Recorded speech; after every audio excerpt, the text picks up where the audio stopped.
Hello everyone. GS doctor में आपका स्वागत है। आज हम लोग डे 5 का क्वेश्चन देखेंगे, जिसका टॉपिक था prime minister, speaker, anti defection law and Lokpal. तो इस संदर्भ में हम लोग कुछ क्वेश्चन देखते हैं जो कि आप लोग से पूछा गया था। जो फर्स्ट क्वेश्चन था कि आपका in the light of recent controversies critically examine whether the increasing concentration of power in the prime minister office is compatible with the parliamentary democracy in India। तो आप लोग ध्यान रखेंगे कि ये क्वेश्चन यूपीएससी में भी पूछा गया जा चुका है, तो हो सकता है तो ये बीपीएससी में भी आ सकता है और चांसेस हाई रहता है कि ऐसा क्वेश्चन रिपीट किया जा सकता है, क्योंकि देखेंगे तो पॉलिटी का डायमेंशन बढ़ गया है, तो क्वेश्चन पूछने का डायमेंशन भी बढ़ गया है। तो इसका जब आप लोग इंट्रोडक्शन लिखेंगे तो थोड़ा ध्यान रखिए कि कैसे मतलब इसका इवोल्यूशन से लेके और रिसेंट फेज में कैसे ये इसका क्रिटिसिज्म हुआ है। सो वहाँ से ये मेंशन कर दीजिए, तो आपका क्या होगा कि जो क्वेश्चन का पार्ट था वो भी मेंशन हो जाएगा, आपका एक इंट्रोडक्शन भी बन जाएगा आपका। ठीक है। देन आफ्टर क्या कीजिए कि जब भी बॉडी पार्ट में आइए तो इसका हिस्टोरिकल एवोल्यूशन दिखा सकते हैं। हिस्टोरिकल एवोल्यूशन कहने का सेंस है कि कैसे ये इवॉल्व हुआ पीएमओ, इसका पावर कैसे कैसे चेंज हुआ है इसका। तो सबसे फर्स्ट पेज में दिखाइए कि नेहरू एरा, जिसको 1947 से लेकर 1964 बोलते हैं, फिर इंदिरा एरा बोलते हैं, फिर कोलिशन एरा आता है, फिर मोदी जी का जो एरा अभी चल रहा 2014 के बाद, क्योंकि ये न्यूज में आ गया है। तो जब ये न्यूज में आया तो कुछ ना कुछ पॉइंट है वहाँ पर, तो उस चीज़ को दिखा सकते हैं। नेक्स्ट आपको दिखाइए कैसे ये क्रिटिसाइज किया जाता है। उससे पहले आप चाहिएगा तो कुछ कुछ पावर आप ऑलरेडी दिखाए होइएगा हिस्टोरिकल एवोल्यूशन में। अगर मान लीजिए वहाँ पर पावर नहीं होगा, वर्किंग स्टाइल नहीं होगा, तो कुछ इसका वर्किंग या उसका कुछ पावर आप दिखा सकते हैं कि इसको कैसे कैसे ये काम करती है। सो देन आफ्टर आप क्या कर सकते हैं कि आप आइए कि कैसे इसको क्रिटिसिज्म किया जाता है, किस किस पॉइंट पर मतलब ये जो आपका क्वेश्चन दिया गया है कि कैसे पार्लियामेंट्री डेमोक्रेसी को ये वो थोड़ा सा कॉम्पीट करता है, कैसे उसको मतलब कम करता है उसको।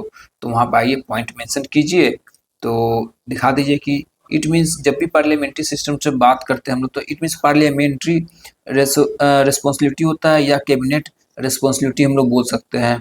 तो कैबिनेट पर ये कैसे पीएमओ का जो रोल होता है हावी हो जाता है, कैबिनेट में जो डिसीजन होता है काउंसिल ऑफ मिनिस्टर्स जो लेते हैं, उसके डिसीजन से कहीं ना कहीं मतलब पीएमओ इम्पेक्ट कर जाता है एक लार्ज लेवल पे। तो आपके पास कुछ ऐसा एग्जाम्पल हो हाल फिलहाल में, तो आप उस चीज़ को मेंशन आउट यहाँ पर कर सकते हैं, दिखा सकते हैं यहाँ पे। और पार्लियामेंट को रोल को कैसे थोड़ा सा मार्जिनलाइज कर दिया जाता है, वो फेडरलिज्म को कैसे कैसे मतलब अंडरमाइन किया जाता है, इस चीज़ को आप लोग दिखा सकते हैं। और कुछ कुछ जो इंस्टीट्यूशंस है, आप बहुत सारे जो बॉडी देखेंगे, कॉन्स्टिट्यूशनल बॉडी हो, नॉन कॉन्स्टिट्यूशनल बॉडी हो, तो उनके रोल को कहीं ना कहीं रिड्यूस्ड कैसे हुआ है थोड़ा बहुत, तो आपको एग्जाम्पल मिले तो वहाँ पर आप दिखा सकते हैं।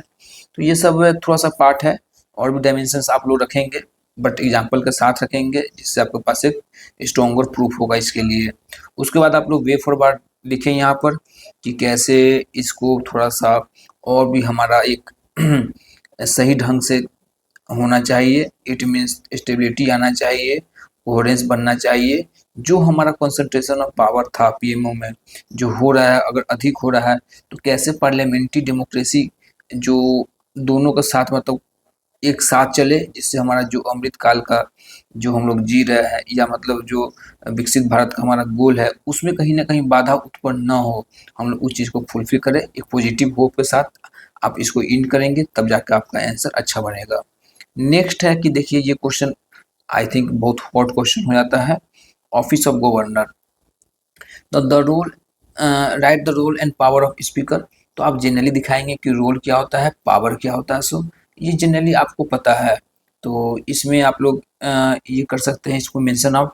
The office of the speaker of the Lok Sabha has been criticise as being more partisan than neutral. तो ऑफन क्रिटिसाइज किया जाता है कि वो क्या है कि पार्टीशन, इट मीन जिस पार्टी से वो बिलोंग करते हैं उसके तरफ वो डिसीजन अपना ले लेते हैं, वो न्यूट्रल न होके। तो आप एग्री करते हैं तो वो बताएंगे पॉइंट को, एग्जाम्पल के साथ दिखाएंगे। और कभी कभी ऐसा पार्टीशन नहीं करते, वो न्यूट्रल रहते हैं, वो भी पॉइंट आप लोग लिखेंगे, उसका भी एग्जाम्पल देंगे आप लोग। तो पहले एक अच्छा सा इंट्रोडक्शन बनाइए आप लोग कि कैसे मतलब ये एक है कि एंटी डिफेक्शन लॉ से थोड़ा सा लिंक करके यहाँ से इंट्रोडक्शन आप तैयार कर सकते हैं या स्पीकर को रोल से आप वहाँ पर तैयार करके इसको दिखा सकते हैं। तो इसको आप लोग उस तरीके से फ्रेमिंग करेंगे, इंट्रोडक्शन लिखिए, रोल एंड पावर दिखाइए यहाँ पर आप लोग।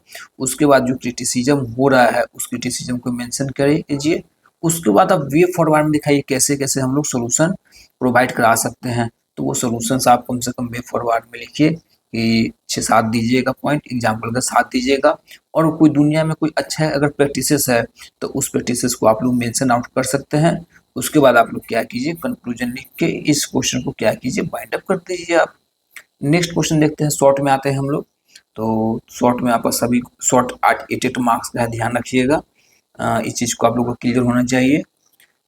तो पहला है, discuss the role of prime minister of India in strengthening cooperative federalism under the changing dynamics of central state relations. को हिंदी में देख लीजिएगा थोड़ा सा आप लोग। केंद्र राज्य संबंधों की बदलती गतिशीलता के तहत सहयोगात्मक संघवाद को मजबूत करने में भारत के प्रधानमंत्री की भूमिका पर चर्चा कीजिए। तो ऑफ कोर्स अभी के समय में या जब से आज़ाद हुआ देश, तो प्राइम मिनिस्टर का रोल ना बहुत इंपॉर्टेंट रहा है कोऑपरेटिव फेडरलिज्म में। प्राइम मिनिस्टर इसके तहत देखेंगे, जब भी आपका जोनल काउंसिल जो होता है हमारा, जोनल काउंसिल होता है या इंटर स्टेट मीटिंग का काउंसिल होता है, नीति आयोग का होता है मीटिंग, पहले आपका प्लानिंग कमीशन था। तो उसमें प्राइम मिनिस्टर कैसे लीड करते थे, सबको बात वो कैसे सुनते थे और सब राज्य का, तो कैसे वो कोऑपरेटिव फेडरलिज्म को मतलब इम्पोर्टेंट रोल प्ले करते हैं। और अभी के समय में कैसे कैसे वो चेंज हुआ है, प्राइम मिनिस्टर का रोल और कैसे चेंज हो गया है। तो इसको आप एग्जाम्पल के साथ बता सकते हैं कि कोऑपरेटिव फेडरलिज्म में कहाँ पर प्राइम मिनिस्टर का रोल और बढ़ गया है और कैसे ये चीज़ें स्ट्रेंथन हुआ है और भी कैसे स्ट्रेंथन किया जा सकता है। और थोड़ा सा कीवर्ड जोड़ेंगे कि आपका अमृतकाल से जुड़िए, विकसित भारत से जोड़िए, बदलता बदलता भारत, बढ़ता भारत, ये सब कुछ कुछ कीवर्ड जोड़िए। तो ये सब कीवर्ड आप वहाँ पर डालेंगे तो एक अच्छा आपका आंसर बनेगा। और एक छोटा सा क्या कीजिए कि प्राइम मिनिस्टर का रोल को ये आप दिखा देंगे कि कैसे changing dynamics of central state relation है। तो उसको एक स्ट्रक्चर वे में लिखे वहाँ पर, हो सके तो कहीं पर डायग्राम फ्लो चार्ट का इस्तेमाल कीजिएगा। देन आफ्टरवर्ड क्या कीजिए, आप लोग कंक्लूड इसको कर लीजिए। और फिर नेक्स्ट क्वेश्चन है, do you agree that the anti defection law in its present form has undermined the principle of parliamentary democracy, suggest reforms. तो अभी न्यूज में चला है, सुप्रीम कोर्ट ने इस पर वो भी बोला है अपने बारे में, इसके बारे में, स्पीकर के बारे में। और भी देखेंगे तो सुप्रीम कोर्ट का हो या बहुत सारा कमेटी कमीशन का रिपोर्ट है इस पर, उस बात को हाईलाइट किया गया है कि कैसे मतलब एंटी डिफेक्शन लॉ वाला बहुत इशू था। आप देखेंगे महाराष्ट्र में बहुत विवाद जो मचा था, तो आप लोग को ध्यान होगा तो उस चीज़ को आप लोग मेंशन कीजिएगा पॉइंट में कैसे कैसे यहाँ पर हुआ है सो। और नेक्स्ट आप दिखाइए कि रिफॉर्म दिखाना बहुत ज़रूरी है। तो रिफॉर्म कैसे दिखाइएगा कि जब भी एंटी डिफेक्शन केसेस आता है तो कम से कम एक टाइमलाइन बना दिया जाए, उस टाइमलाइन के अंदर में ही काम किया जाए तो सही रहता है। अगर मान लीजिए कि आप जैसे कि स्पीकर बन जाते हैं तो बाहर में क्या है कल्चर है कि पार्टी से आप रिजिग्नेशन दे देते हैं, तो वॉलेंट्री आप पार्टी से रिजिग्नेशन वगैरह मतलब दे सकते हैं वहाँ पे, ठीक है। और जब भी एक एंटी डिफेक्शन में देखा जाए तो एक मौका देना चाहिए कि अभी ना हमारे जो पॉलिटिकल पार्टीज है वो डिसेंट को क्या मान लेते हैं कि पार्टी के विरुद्ध मान के चलती है और उसे वो निकाल देते हैं।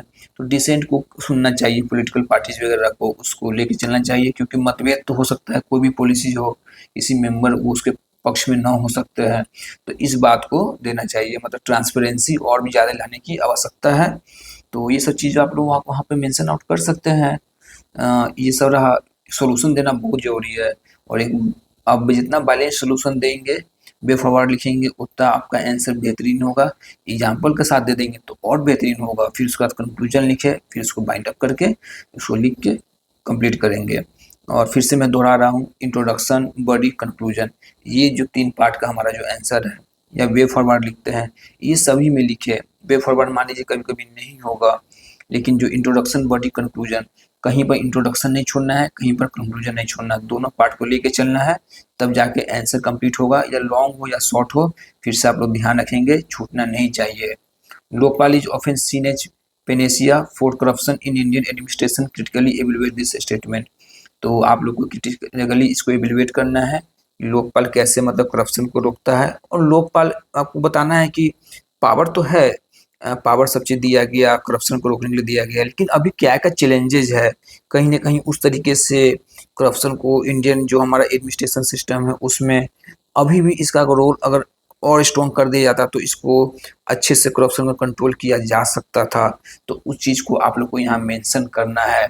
तो इसका जो पावर है हमारा लोकपाल का, आप वहाँ से इसको दिखा सकते हैं कि हाँ, अगर यहाँ पर ये चीज़ को सुधार कर देंगे, तो हमारा क्या होगा कि जो करप्शन है इंडियन एडमिनिस्ट्रेशन सिस्टम में, तो उसको हम लोग सही से टैकल आउट कर सकते हैं। तो चलिए, अभी के डिस्कशन को यहीं पर एंड करते हैं, और आप लोग जो ग्रुप बना हुआ है मेंस वाला ग्रुप, उसमें जाएंगे और लिख के हिंदी इंग्लिश मीडियम दोनों मीडियम में चेक होगा कॉपी, आप लोग लिख के सबमिट कीजिए, और फिर हम लोग आगे इस पर और अच्छे से चर्चा करेंगे। Thank you.